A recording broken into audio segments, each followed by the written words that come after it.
नमस्कार दोस्तों, हाजिर हूं मैं सुभाष शर्मा आपके पसंदीदा YouTube channel the Neelanchal classes पे। और जैसा कि आप आज व्हाइट बोर्ड पर देख पा रहे हैं, मैं एसएससी जीडी से रिलेटेड जो इंग्लिश की कॉमन एरर्स और अन्य सभी टॉपिक्स पर चर्चा करने जा रहा हूं। तो देखिए, आपकी जो स्क्रीन पर यहाँ पर पहला जो आपका प्रश्न दिखाई दे रहा है वो कह रहा है कि बहुत रफी और Lokesh want to buy a new motor bike. देखिए, उसने कहा कि बहुत रवि, यहां पर जरा ध्यान देने वाली बात है, उसने कहा है बहुत रवि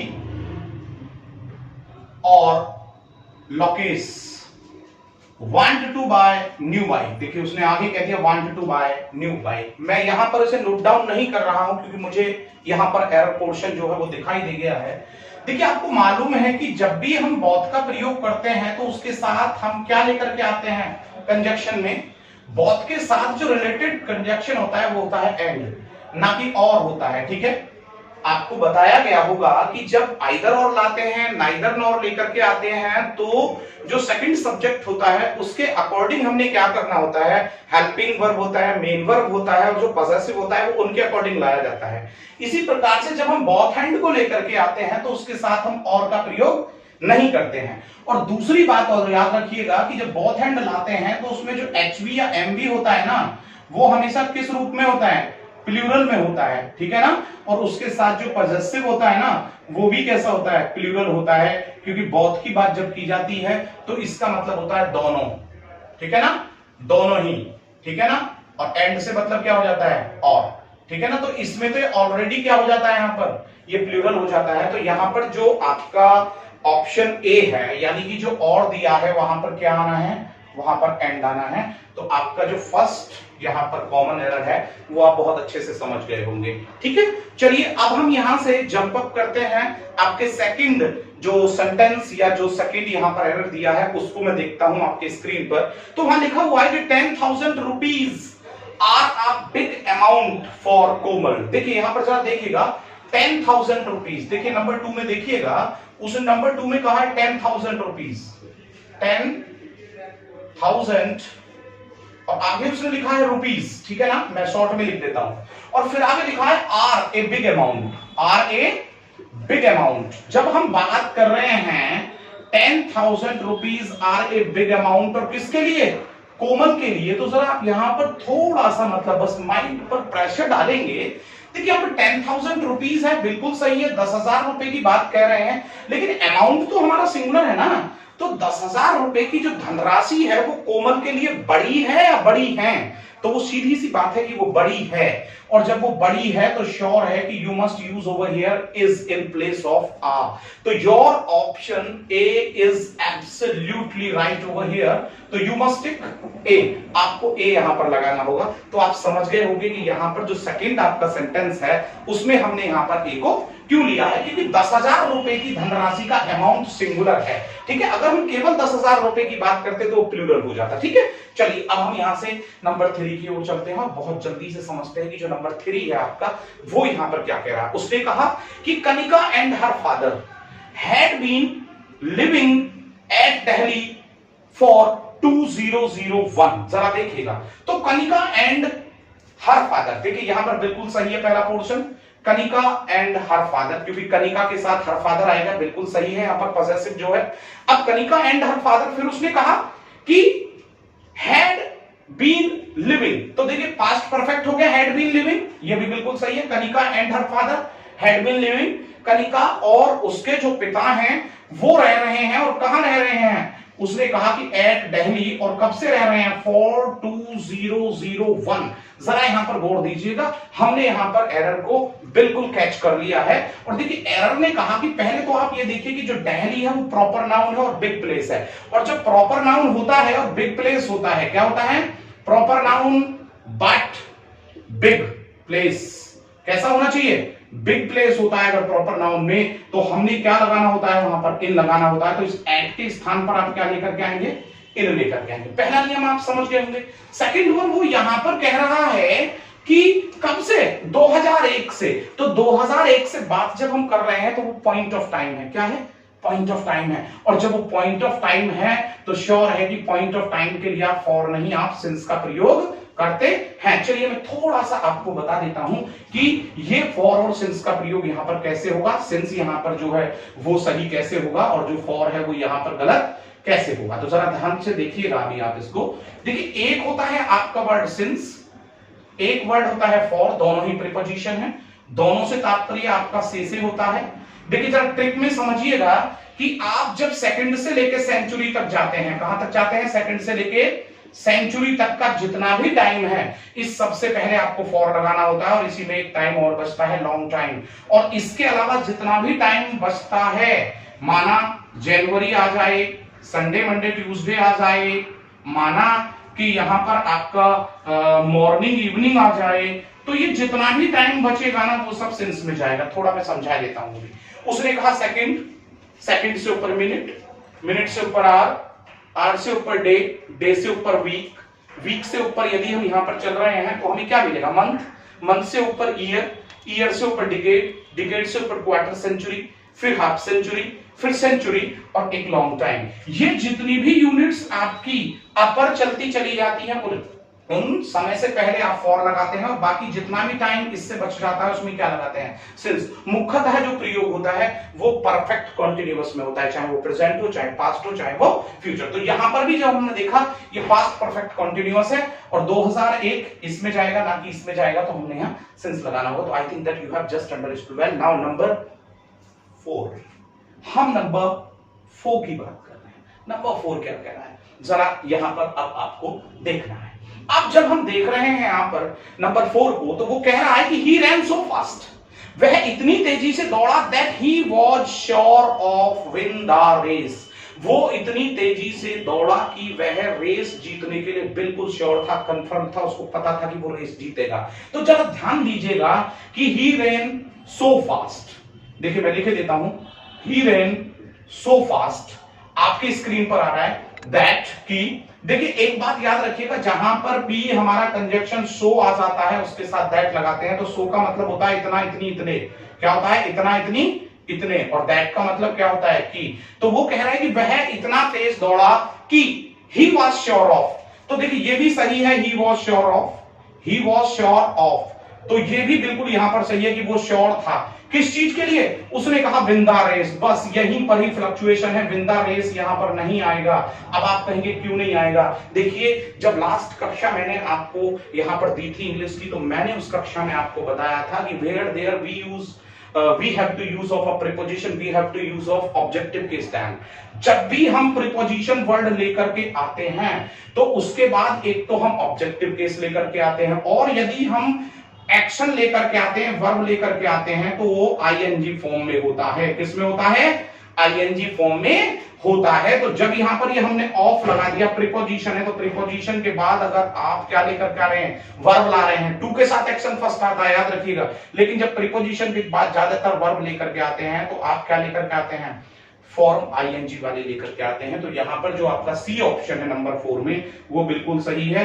ऑफ के बाद यहां पर क्या आ जाएगा, आपका विनिंग आ जाएगा। झटपट से यहां पर जो नंबर 5 क्वेश्चन आ रहा है उसे पढ़ लीजिए। Choose the plural form of criterion. जरा ध्यान दीजिएगा, उसने यहां पर कहा है कि जो क्राइटेरियन है उसकी जो प्लूरल फॉर्म है उसको वो यहां पर आपसे पूछ रहा है। तो देखिए क्राइटेरियंस, देखिए आपको मैं कुछ वर्ड बताऊंगा यहां पर। अभी देखिए मैं आपको बता देता हूं कि आप किस तरीके के वर्ड जो है वो फेस कर सकते हैं एसएससी जीडी में।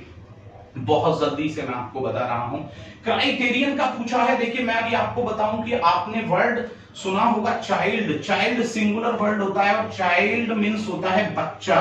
और बच्चे का अगर हम प्लूरल बना दे चाइल्ड्स, तो वो ग्रामर के अकॉर्डिंग रॉन्ग होता है, तो हमें बनाना होता है उसका चिल्ड्रन। अगर हम चिल्ड्रंस भी लिख देते हैं तो वो भी गलत होता है। क्यों होता है, क्योंकि चाइल्ड का जो प्लूरल फॉर्म होता है वो केवल और केवल होता है चिल्ड्रन, ना कि चाइल्ड्स और चिल्ड्रंस। तो आप समझ रहे होंगे, इसी प्रकार से ये वर्ड है जो क्राइटेरियन है। मैं फिर से आप लोगों को थोड़ा सा समझा देता हूं इसको कि ये कह क्या रहा है और हम इसे कैसे यहां पर सही से कर सकते हैं। तो देखिए जल्दी से यहां पर नंबर 5 में कहा क्राइटेरियन का प्लूरल बताना है। तो क्राइटेरियन यानी मुझे ऐसे लिखना पड़ेगा CRI TERION। और इसका इसने क्या पूछा है, प्लूरल फॉर्म पूछा है। तो क्राइटेरियन का जो प्लूरल फॉर्म होता है वो होता है क्राइटेरिया, CRITERIA, क्राइटेरिया। तो आप जल्दी से यहां पर देखिएगा, मैं बता रहा हूं CRITERIA, ऑप्शन देखिए CRITERIA। अब ये क्यों आया, ये यहां पर सही है, ऑप्शन बी आपका बिल्कुल सही है, ठीक है ना, इसमें कुछ बताने की बात नहीं है। लेकिन बात यहां पर ये आती है कि कुछ ऐसे वर्ड होते हैं, देखिए अभी आपको एक वर्ड दे दिया जाए मैन, और मैन का प्लूरल हम मेंस कर दे तो क्या माना जाता है, वो रॉन्ग माना जाता है। मैन का जो प्लूरल होता है वो होता है मैन, MEN होता है। अगर आप गलती से भी MENS कर देते हैं तो वो कैसा माना जाएगा, आपका रॉन्ग माना जाएगा। तो आप समझ गए होंगे कि यहाँ पर सही क्या है, आपका मैन का जो बनेगा MEN। इसी प्रकार से देखिए एक वर्ड और होता है, वहां पर दे दिया जाए वुमेन, तो वुमेन का प्लूरल क्या बनेगा, वुमेन बनेगा। अगर आप गलती से वुमेन्स कर देते हैं तो रॉन्ग, और अगर यहाँ पर आप लिख देते हैं वो मैंस, तो वो भी क्या माना जाएगा, रॉन्ग माना जाएगा। तो इसी प्रकार से क्राइटेरियन का क्या हो जाता है, क्राइटेरिया हो जाता है। तो आप अच्छे से समझ गए होंगे अपना जो यहाँ पर नंबर 5 है उसका जो बी ऑप्शन है वो क्यों है। चलिए हम नंबर 6 की ओर आगे बढ़ते हैं, और देखिए नंबर 6 को आप अपनी स्क्रीन पर देखें और जल्दी से इसका जो आंसर है वो मुझे लिख के भेजें। नंबर 6 ने यहाँ कहा है Harinder did not tell a lie yesterday, Harinder did not tell a lie yesterday, Harinder ने कल झूठ नहीं बोला। वो कह रहा है कि what type of sentence this is, किस प्रकार का ये सेंटेंस है। तो पहला वाक्य है नेगेटिव, सेकंड है इंटेरोगेटिव, इंपरेटिव या ऑप्टेटिव।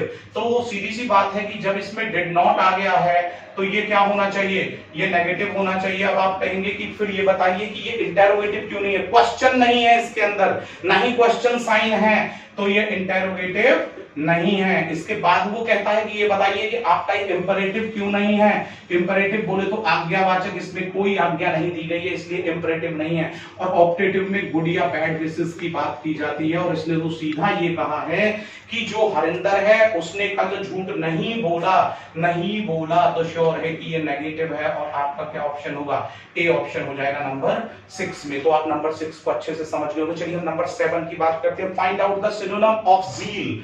सिनोनिम ऑफ ज़ील जरा देखिएगा, SYNONYMS सिनोनिम पूछ रहा है, और किसका पूछ रहा है, ज़ील। अब पहले तो हमें ये समझना है कि the Hindi mean of zeal, the Hindi mean of zeal is उत्साह। जो ज़ील का हिंदी मीन होता है वो उत्साह होता है। नंबर 7 को देखिएगा, सिनोनिम पूछ रहा है, उसने ऑप्शंस दिए हैं ऑप्टस, OBTUSE। देखिए पहला ऑप्शन OBTUSE, सेकंड वन जो ऑप्शन उसने दिया है वो स्टबर्न दिया है, STUBBORN स्टबर्न दिया है, और लास्ट थर्ड दिया है पैशन, PASSION। और देखिए जो आपके स्क्रीन पर लास्ट है वो है ज़ेनिथ, ZENITH। तो very first we must know the Hindi mean for all these words. हमें सबसे पहले तो इनके हिंदी वर्ड समझने चाहिए। तो देखिए इसका होता है मूर्ख, ऑप्टस का मतलब होता है मूर्ख, और स्टबर्न का मतलब होता है हठी। क्या होता है, हठी। और इसके बाद जो हमें यहाँ दिखाई दे रहा है पैशन, पैशन का मतलब क्या होता है, जुनून, ठीक है ना। तो जब हम जुनून की बात करते हैं तो जरा यहाँ समझिएगा कि जुनून पे आपको क्या मिलेगा, यहाँ पर जो ज़ेनिथ है, ज़ेनिथ होता है चोटी, ठीक है ना। तो अब बताइए कि इसका जो सिनोनिम है वो क्या होना चाहिए, ज़ील का सिनोनिम क्या होगा, ज़ील का सिनोनिम होगा उत्साह या जुनून, उत्साही व्यक्ति, जुनूनी व्यक्ति। तो श्योर है कि इसका जो आपका सी ऑप्शन है वो कैसा माना जाएगा, नंबर 7 का 100% करेक्ट माना जाएगा। और ये 3 रॉन्ग जो होंगे आप देख पा रहे हैं हिंदी, ठीक है ना। इसके बाद हम नंबर 8 की बात करते हैं। Number 8, a Herculean task, a Herculean task, a Herculean task. उसने कहा कि इससे क्या तात्पर्य है, आ हरक्यूलियन टास्क से क्या तात्पर्य है, इसने कहा इसका मीन्स बताइए, ठीक है ना। तो अब जरा देखिए आ हरक्यूलियन टास्क का मतलब क्या होता है। उसका मतलब होता है पहला दिया cause of dispute, cause of dispute का मतलब होता है बोन ऑफ कंटेंशन यानी कि झगड़े की जड़। दूसरा यहाँ पर दिया है डेयरिंग डीड यानी कि साहसिक कार्य। थर्ड दिया है इजी जॉब यानी कि आसान कार्य। और सेकंड लास्ट वन दिया है इन फैशन यानी प्रचलन में होना। तो आ हरक्यूलियन टास्क का मतलब होता है डेयरिंग डीड। क्या होता है, डेयरिंग डीड, यानी कि हमने क्या कहा, डेयरिंग डीड साहसिक कार्य। तो श्योर है कि जो आपका कौन सा वर्ड है, आपका जो साहसिक कार्य के लिए हमने दिया वो जो आपका बी है वो 100% सही है। मैंने सभी की हिंदी भी आपको बताई कि हरकुलियन टास्क में और दूसरा क्यों नहीं सेट होता है। आगे नंबर 9 की बात कर रहे हैं। नंबर 9 की बात करते हैं without wasting our time. Number 9 यहां पर कह रहा है सी वॉज वेरी क्लेवर, वह बहुत चालाक थी, but her mother was very gentle. देखिए सी वॉज वेरी क्लेवर और आगे दिया but her mother was very, देखिए यहां पर बट पर थोड़ा ध्यान दीजिएगा, बट और यहां दे दिया हर मदर से आगे और यहां सी से दिया। उसने कहा कि वह बहुत ही चालाक थी, लेकिन उसकी जो मां थी वो कैसी थी, उसकी मां बहुत ही सीधी सादी थी। उसने कहा कि what type of sentence is it, किस प्रकार का वाक्य है ये। यहाँ उसने कहा है सिंपल है, कॉम्प्लेक्स है या कंपाउंड है या नन ऑफ दीज है। देखिए सबसे पहली बात आती है सिंपल। सिंपल क्या कहता है कि एक सब्जेक्ट होना चाहिए, एक वर्ब होना चाहिए और कंप्लीट सेंस होना चाहिए। तो इसमें ना तो सब्जेक्ट एक है, ये सब्जेक्ट अलग है, यहां पर ये सब्जेक्ट अलग है, तो ये सिंपल नहीं हो सकता। ठीक है, कंप्लीट सेंस भले ही है। सेकंड उसने कहा कॉम्प्लेक्स होना चाहिए। कॉम्प्लेक्स क्या कहता है, कॉम्प्लेक्स में यानी कि जो मिश्रित वाक्य होता है वो कहता है कि कम से कम एक सब सेंटेंस होना चाहिए उसमें और एक मेन सब सेंटेंस होना चाहिए, यानी कि एक तो होना चाहिए उसमें प्रधान उपवाक्य और एक आश्रित उपवाक्य होना चाहिए। तो प्रधान उपवाक्य और आश्रित उपवाक्य की जब हम बात करेंगे तो प्रधान उपवाक्य को जब हम बोलते हैं तो वहां पर कोई शर्त निकल के आती है और प्रश्न बनता है। इसमें ना तो कोई शर्त है ना प्रश्न है कि वह बहुत चालाक है, कोई प्रश्न नहीं। उसकी मां बहुत सीधी है, कोई प्रश्न नहीं। कॉम्प्लेक्स भी नहीं है। अब बात करते हैं कंपाउंड की। कंपाउंड का मतलब होता है संयुक्त, तो बिल्कुल ये संयुक्त है, क्योंकि कंपाउंड यानी संयुक्त सेंटेंस कहता है कि टू सिंपल सेंटेंसेस कम से कम होना चाहिए और वो जुड़े होने चाहिए किसी ना किसी कंजक्शन से। तो बट यहां पर क्या है, बट यहां पर एक कंजक्शन है और दोनों ही वाक्य सिंपल हैं। सी इज वेरी क्लेवर सिंपल है, her mother is very gentle simple है और जुड़ा किससे है, कंजक्शन। तो श्योर है कि इसमें जो आपका ऑप्शन सी है ना वो बिल्कुल यहां पर सही है नंबर 9 में। चलिए हम जल्दी से नंबर 10 को भी देख लेते हैं। नंबर 10 ने कहा have your sister been studying in this college since 2020। Have your sister, जरा यहां पर गौर दीजिएगा, हैव योर सिस्टर, क्या आपकी बहन। पहले इस योर को देख लीजिए, हैव योर सिस्टर, ये तो हमें प्लूरल दिखाई दे रहा है आपकी, लेकिन सिस्टर क्या है, सिंगुलर। क्या आपकी बहन इस कॉलेज में कब से पढ़ रही है, 2020 से पढ़ रही है। तो ये प्रेजेंट परफेक्ट है, इंटरोगेटिव है, क्या आपकी बहन पढ़ रही है। तो जब पढ़ रही है तो क्या होना चाहिए, सिंगुलर है, तो हैव के स्थान पर क्या आना चाहिए, हैज आना चाहिए। तो श्योर है कि जो आपका ऑप्शन है वो क्या हो जाएगा, यहाँ पर ए हो जाएगा। तो आप बहुत आसानी से इसको समझ गए होंगे नंबर 10 को। चलिए जल्दी से आप नंबर 11 को जो है वो यहाँ पर पढ़िए और नंबर 11 का आप मुझे जो ऑप्शन है वो लिख करके यहाँ पर फटाफट दीजिए। नंबर 11 की हम बात कर रहे हैं कि नंबर 11 में अब हमने क्या करना है, तो नंबर 11 को हम लोग अब देख रहे हैं। ठीक, तो नंबर 11 यानी कि हमारा जो आगे वाला जो आने वाला वाक्य है वो हमसे कह रहा है this work had been done before evening by day. तो दिस वर्क यानी कि यह कार्य had been done passive voice है, कर लिया गया था यानी कि किया जा चुका था, किसके द्वारा, वहां पर उसने कहा है बाय दे यानी कि उनके द्वारा। देखिए ये पैसिव वॉइस है, पहले आप समझ लीजिएगा। और इसमें कहा है उसने फाइंड एरर। तो फाइंड द एरर की जब हम बात कर रहे हैं तो माय डियर स्टूडेंट थोड़ा सा ध्यानपूर्वक समझिएगा। तो this work had been done before evening by, देखिए आपको पता है उसने कहा है बाय और बाय के बाद दे कर दिया है। आपको पता है कि जो ये दे वर्ड होता है वो किस में जाता है, बाय देम में जाता है। दे को हमें किस में चेंज करना होता है, पैसिव वॉइस में, देम में चेंज करना होता है कि नहीं होता है। अगर यहाँ पर दे देता बाय आई तो बाय आई गलत होता, वहां मी हो जाता। अगर दे देता वो यहाँ पर बाय शी तो वो भी गलत होता, बाय क्या हो जाना चाहिए था, हर हो जाना चाहिए था। पैसिव वॉइस का नियम है, ठीक है ना। तो जब भी हम सब्जेक्ट को बाद में बाय में ले जाते हैं तो आई का मी हो जाता है, वी का अस हो जाता है, दे का देम हो जाता है, शी का हर हो जाता है, ही का हिम हो जाता है। तो उसी प्रकार से जो बाय यहाँ पर दे दिया है वो क्या हो जाएगा, आपका बाय देम हो जाएगा। तो इस प्रकार से जो आपका सी यहाँ पर जो ऑप्शन बनता है 11 में वो यहाँ पर बिल्कुल सही बन जाता है। तो बिल्कुल तारतम्यता से आप इस कक्षा को देखते रहिए। If you continue watch this class तो I think that you will get good marks in your SSC GD exam. That's why number 12 here. अब यहाँ पर हम नंबर 12 की बात करते हैं और उसमें लिखा हुआ है कि ललिता आस्क्ड रुचि, यानी कि ललिता ने रुचि से पूछा है, और क्या पूछा है, why she did not play the previous day, वह पिछली रात क्यों नहीं खेली। जरा यहाँ पर ध्यान दीजिएगा, ललिता आस्क्ड रुचि बिल्कुल सही है, ललिता आस्क्ड रुचि। अब आप कहेंगे कि क्यों सही है, वो मैं बता देता हूं।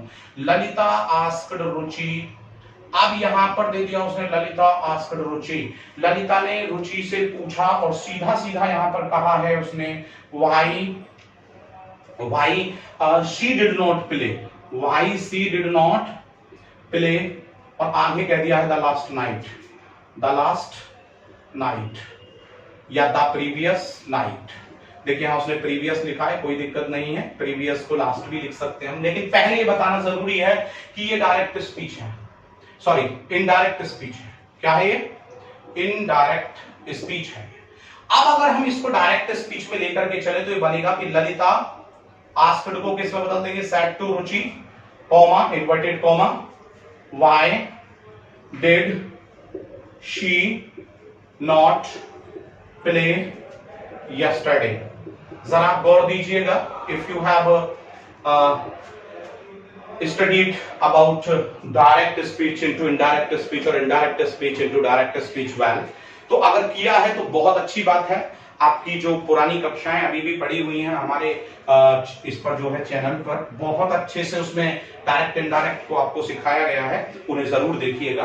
तो अब आप देखिए कि जब ये क्वेश्चन है तो सेड टू किस में चला गया, आस्क्ड में चला गया जब क्वेश्चन होता है तो, और इन्हें हटाने के लिए, कॉमा और इन्वर्टेड कॉमा को हटाने के लिए व्हाई टाइप वर्ड को ही आप कंजक्शन के रूप में यूज करते हैं। और जो हमारा पास्ट इंडेफिनिट होता है, ये बता रहा है कि ये पास्ट इंडेफिनिट है, क्या बता रहा है, पास्ट इंडेफिनिट है, तो ये बता रहा है यहां पर ये पास्ट इंडेफिनिट है डायरेक्ट स्पीच में, तो पास्ट इंडेफिनिट को आप किस में बदल देते हैं, पास्ट परफेक्ट में आप चेंज कर देते हैं। तो वाई सी, और जब पास्ट परफेक्ट करेंगे इसे, इस पास्ट इंडेफिनिट को, तो यहां पर क्या हो जाएगा, हैड, और हैड के साथ कौन सी फॉर्म आनी चाहिए, प्लेड। तो आपको यहां पर प्ले और डिड के स्थान पर क्या करना होगा, हैड करना होगा, और वहां पर प्लेड, क्योंकि पास्ट इंडेफिनिट हमेशा इनडायरेक्ट स्पीच में किसमें चला जाता है, पास्ट परफेक्ट में चला जाता है। तो जो आपका 12 है उसमें जो आपका बी ऑप्शन है वो यहां पर बिल्कुल सही है। चलिए अब हम नंबर 13 की बात करते हैं और देखते हैं कि नंबर 13 क्या कह रहा है।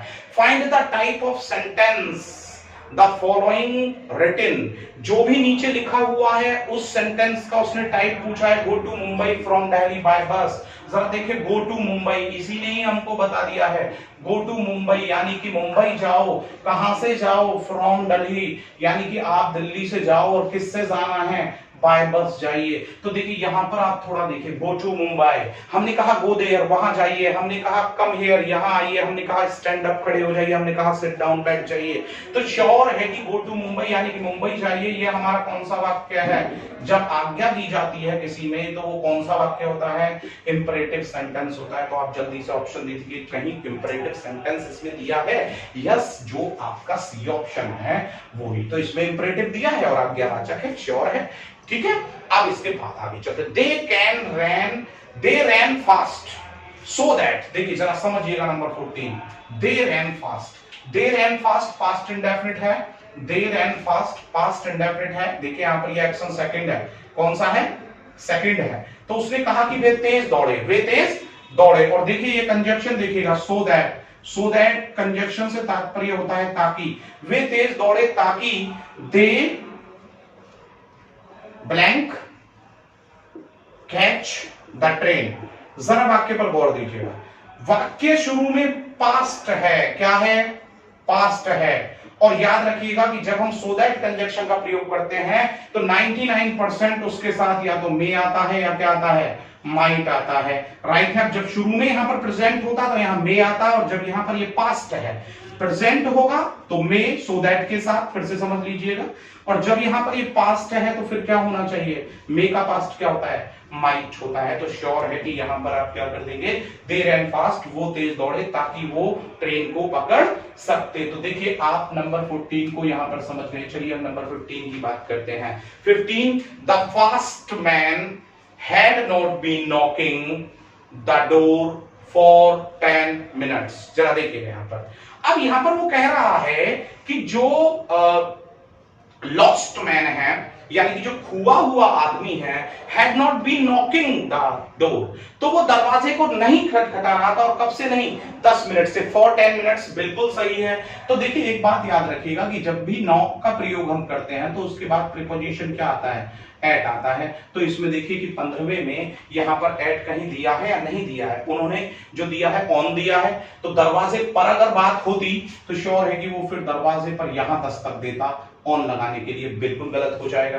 उसने दूसरा कहा है ओवर, तो ओवर पे वो यहां दस्तक दे ही नहीं सकता था, यानी कि उसमें गैप होना चाहिए। और फिर उसने कहा अपॉन, तो अपॉन तो गति दर्शाता है ना दोनों ही प्रकार की, तो यहां पर केवल क्या हो जाएगा? नॉक के साथ एट लगता है, तो नॉकिंग एट। तो उसने कहा कि जो फास्ट मैन था, जो चालाक आदमी था, वो क्या था कि वो दरवाजे पर 10 मिनट से दस्तक नहीं दे रहा था। चलिए अब हम यहां से आगे बढ़ने की कोशिश करते हैं और देखते हैं कि नंबर जो आपका 16 है वो इस वक्त क्या कह रहा है। 16 की हम बात कर रहे हैं और हम देख रहे हैं कि जो नंबर 16 है वो आपका क्या यहां पर कह रहा है। तो चलिए नंबर 16 को हम देख लेते हैं और 16 को ही हम यहां पर डेस्क्रिप्टिव, ठीक है ना, वे में लेकर के चले जाएंगे। एक या कुछ मिनट बाद ही कि हाँ बिल्कुल इसको बता दिया गया है, ठीक है। नंबर 16 देखिए, उसने नंबर 16 पर कहा है she told me that the Jupiter is big then that of the earth. उसने मुझे बताया कि जो जुपिटर है, जुपिटर यानी कि जो प्लैनेट है बृहस्पति, उसने मुझे बताया कि जो बृहस्पति है वो पृथ्वी की अपेक्षा कैसा है? वो बड़ा है। तो एक बात आप समझिए कि सी टोल्ड मी बिल्कुल सही है, सेड टू को टोल्ड में बदल देते हैं तो सी टोल्ड मी बिल्कुल सही है। That the Jupiter is, that means की कंजक्शन है, द जुपिटर इज, जो जुपिटर है वो है। तो उसने मुझे बताया कि जो जुपिटर है वो कैसा है? वो बड़ा है। और किसकी अपेक्षा बड़ा है? वो पृथ्वी की अपेक्षा। तो मैंने आपको उस पर भी बताया था, मैं उसको थोड़ा बता देता हूं नंबर 16 को, कि देखिए जब भी आप देन का प्रयोग करते हैं ना, तो देन से पहले आप सीडी लेकर के आते हैं। सीडी क्या होती है? कॉम्परेटिव डिग्री होती है, ठीक है ना। तो उसने कहा कि पृथ्वी की अपेक्षा बड़ा है, इसका मतलब होता है की अपेक्षा, दो में तुलना होती है। अब जब दो में तुलना होती है तो वहां सीडी लगती है, तो उसने बिग दिया है कि जो जुपिटर है पृथ्वी की अपेक्षा बड़ा है। तो जब पृथ्वी की अपेक्षा बड़ा है तो बिग का कॉम्परेटिव डिग्री क्या होगा?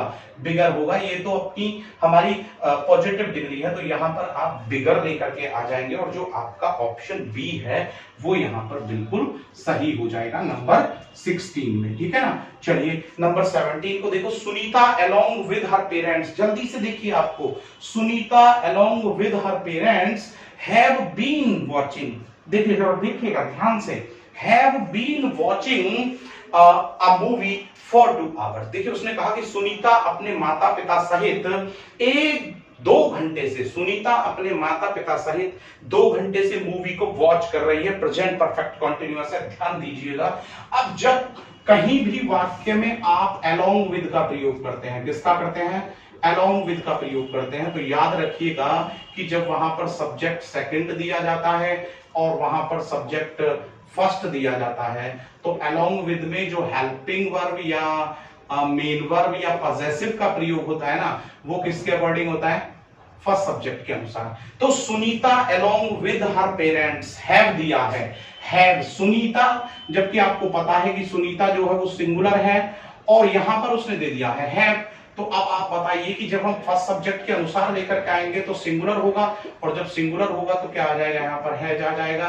तो श्योर है कि जो आपका नंबर 17 है उसमें जो आपकी एरर है वो क्या है? वो बी पोर्शन में है कि हैव के स्थान पर आपको क्या लाना होगा?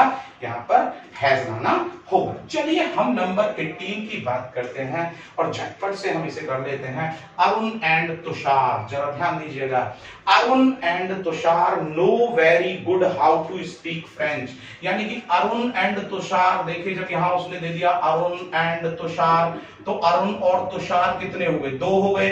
तो जब 2 हो गए तो प्रेजेंट इंडेफिनिट का बहुवचन जो होता है उसमें एससीआईएस नहीं लगता, यानी कि एक्शन फर्स्ट लगता है, तो सही है। अरुण एंड तुषार नो, यानी कि अरुण और तुषार जानते हैं, तो जानते हैं, तो यहां दिया वेरी गुड, तो यहां पर नो की जब विशेषता बताएगा तो गुड नहीं क्या बताएगा, वेल बताएगा। क्यों बताएगा, अब मैं थोड़ा बता देता हूं। देखिए यहां पर थोड़ा अंतर देखिएगा, गुड और किसमें, वेल में। देखिए दोनों से तात्पर्य, अगर हम हिंदी की बात करते हैं तो अच्छा होता है, लेकिन जो गुड होता है वो एडजेक्टिव होता है, और एडजेक्टिव क्या होता है कि जिसकी विशेषता क्या बताता है, जिसकी विशेषता बताता है नाउन या प्रोनाउन की। तो ये नाउन या प्रोनाउन की विशेषता बताता है, और ये किसकी बताता है, एडवर्ब। और एडवर्ब वो होता है कि जो वर्ब की विशेषता बताता है, यानी ये क्वालिफाई करता है, ये क्वालिफाई करता है किसको, वर्ब को, और ये क्वालिफाई किसको करता है, नाउन या प्रोनाउन को। तो ये नाउन और प्रोनाउन को क्वालिफाई करता है, और ये किसी वर्ब को क्वालिफाई करता है। तो जरा देखिए अब तो सार नो, नो यहां पर वर्ब है, और जब नो यहां पर वर्ब है तो श्योर है कि यहां पर जब एडवर्ब आएगा तो गुड का क्या हो जाएगा, वेल। जैसे कि मैं देखूं कि सी इज अ वेल गर्ल, बिल्कुल 100% गलत है, क्योंकि गर्ल एक लड़की है और नाउन है, तो नाउन की विशेषता तो एडजेक्टिव बताएगा तो गुड आ जाएगा। और अगर मैं ऐसे बोल दूं कि सी स्पीक्स गुड, तो यहां पर ये भी रॉन्ग है, क्योंकि ये एक वर्ब है, और वर्ब की विशेषता जब बतानी होगी तो किससे बताएंगे आप, वेल से बताएंगे, ना कि गुड से। तो इसी प्रकार से जो वेरी गुड यहां पर दिया है आपका 18 में, उसमें आप याद रखिएगा कि जो बी ऑप्शन है वहां पर वेल आ जाएगा, तो बी में आपकी यहां पर ये एरर जो है वो कंफर्म हो गई है। चलिए अब हम यहां से और आगे बढ़ते हैं, और हम यहां से आगे चलते हुए 19 पर अपने आप को फोकस करते हैं। तो 19 जो यहां पर आपका सेंटेंस दिया है, थोड़ा आप उसे जल्दी से पढ़िए और देखिए कि वो क्या कह रहा है। नंबर 19 ने यहां पर जो कहा है वो नंबर 19 कह रहा है कि द फर्स्ट वर्ल्ड वॉर, देखिए प्रथम विश्व युद्ध वाज फॉट, लड़ा गया, पैसिव वॉइस है, प्रथम विश्व युद्ध लड़ा गया था बिटवीन 1914 यानी कि 1914 से 1918 के बीच। तो जरा देखिएगा यहां पर दिया है कि the first world war was fought, ये पैसिव वॉइस है, फर्स्ट वर्ल्ड वॉर सिंगुलर है तो वाज लगेगा, फॉट लड़ा गया, पैसिव वॉइस में सही है। प्रथम विश्व युद्ध लड़ा गया था, तो किसके बीच में लड़ा गया था, जब यहां पर बिटवीन आ गया है तो बिटवीन 1914 से 1914 और किसके बीच में लड़ा गया, 1914 से 1918 के बीच लड़ा गया ना। तो 1914 से 1918 के बीच की बात होगी तो क्या लगाया जाएगा, 1918 से 1914 के बीच के लिए आप क्या लगाएंगे, यहाँ पर 2 लगाएंगे। बिटवीन का मतलब बीच, और 2 का मतलब होता है तक, तो वहां तक लड़ा गया, तो वहां पर एंड दिया गया है ना आपका, तो बिल्कुल ये यहाँ पर जो रॉन्ग है आपका सी जो ऑप्शन है वो यहाँ पर बिल्कुल आपका गलत है 19 में, आप याद रखिएगा। चलिए आगे चलते हैं। No sooner did Kamal called me, देखिए इसी को ही देख लीजिए, बस आगे पढ़ने की जरूरत ही नहीं है इसमें। नो सूनर डिड और आगे दे दिया कमल, नो सूनर डिड कमल, और आगे उसने कहा है कॉल्ड मी। जरा एक बात पे गौर दीजिएगा कि आपको पता होगा कि जब हम डिड का प्रयोग करते हैं कहीं भी तो उसके साथ एक्शन क्या आता है, उसके साथ तो एक्शन फर्स्ट आता है, जबकि यहाँ एक्शन क्या दिया है, सेकंड दिया है। श्योर है कि 20वें में क्या एरर है, ए में एरर है। लेकिन एक बात याद रखिएगा कि नो सूनर के साथ आगे जो कंजक्शन आता है वो क्या आता है, देन आता है। यहां पर वहन से एरर दे सकता है, लेकिन यहां पर वो एरर नहीं दी गई है, ठीक है ना। चलिए हम आगे बढ़ते हैं, 21 को देख लेते हैं। 21 ने क्या कहा है उस पर थोड़ा सा आपको यहां पर गौर देनी है, और मैं 21 के लिए बिल्कुल 30 सेकंड आपका वेट करता हूं कि आप कौन सा ऑप्शन है कि जो आप मुझे यहां पर दे सकते हैं, ठीक है।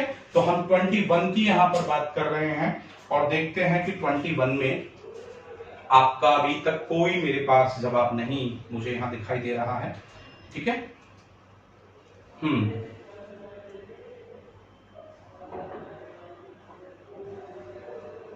देखिए अभी जो जवाब है वो बिल्कुल गलत है यहाँ, ठीक है। चलिए हम बात कर लेते हैं 21 को, जब हम देख रहे हैं। देखिए 21 में जब यहां पर बात की है उसने, कितनी इजी बात की है कि उसने एक ईडियम पूछा है। अब ईडियम में उसने पूछा है कि ये बताइए कि ब्लैक शीप क्या होता है। मैं आपको बार बार ये बता रहा हूं कि देखिए जो भी वहां पर लिखा हुआ होता है ईडियम फ्रेजेस में वो उसका कभी रियल मीन नहीं होता। आ मींस एक, ब्लैक मींस काला, शीप मींस भेड़। एक काली भेड़ नहीं हो सकता, इसका मतलब होता है बदनाम व्यक्ति। क्या होता है, बदनाम व्यक्ति, मैं बार बार आप लोगों को समझा रहा हूं कि जब भी हम इस पर चर्चा करते हैं इडियम फ्रेजेस पर, हिंदी में लोकोक्ति पर या मुहावरों पर, तो वो कभी भी आपके सेम नहीं हो सकते, उनमें चेंजिंग्स होती है। तो उसने कहा पर्सन विद बैड रेपुटेशन, यानी कि वह व्यक्ति की जिसकी बैड रेपुटेशन हो, हाँ हो सकता है बदनाम व्यक्ति की बैड रेपुटेशन हो सकती है। दूसरे में कहा वह जो हमेशा गलत करता हो, देखिए जो हमेशा गलत करता हो इसका मतलब ये नहीं है कि वो बदनाम व्यक्ति होगा। तीसरे में कहा कि वह व्यक्ति जो कोऑपरेट ना करता हो किसी को भी, तो कोऑपरेट नहीं करता इसका मतलब रेपुटेशन तो बेकार नहीं मानेंगे हम। फिर कहा उसने one who lives the lift of shame, वह व्यक्ति की जो लाइफ को जीता हो किस वाली, शर्म वाली जिंदगी जीता हो।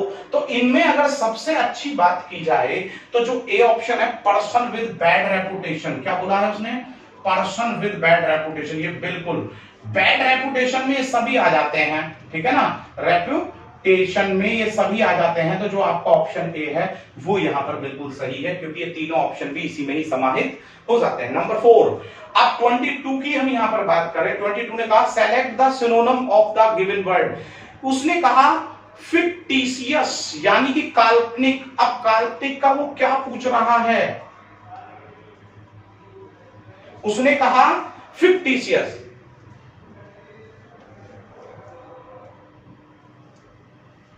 इसका उसने पूछा सिनोनिम, ठीक है, पर्यायवाची पूछा उसने। क्या पूछा, पर्यायवाची। अब पहले तो ये समझेंगे फिक्टिशियस क्या होता है। देखिए फिक्टिशियस होता है काल्पनिक, क्या होता है, काल्पनिक होता है फिक्टिशियस, ठीक है।